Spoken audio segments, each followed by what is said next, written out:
काहे नथिया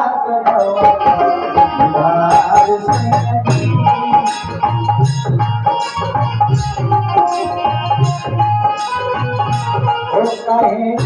नथिया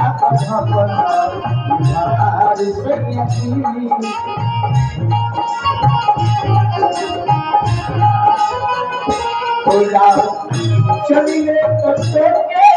सुनार सैयदी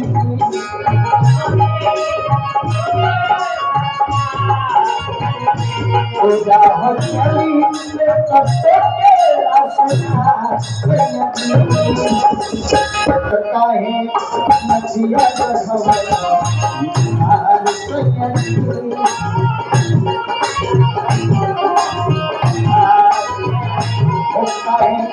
नथिया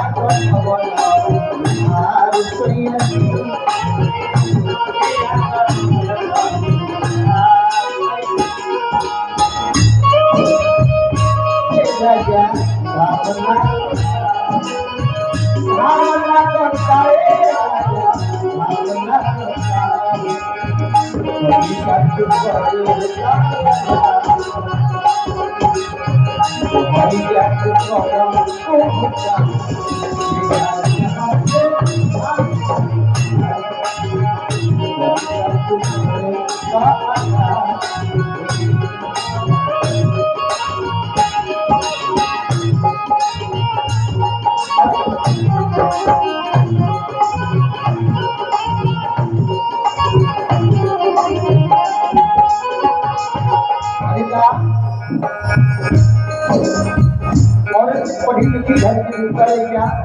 चली चाहे भैया चली चाहे गाली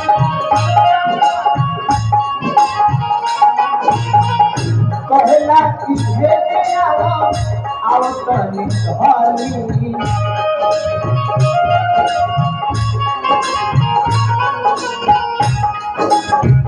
चली चाहे भैया चली चाहे गाली कहला कि भेजे आओ तनी भाली जति करत हो हमारा प्यार सैयदी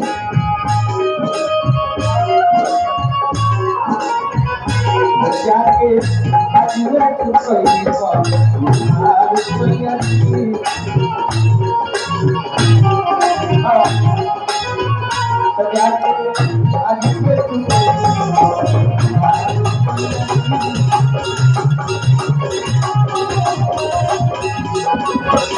जाके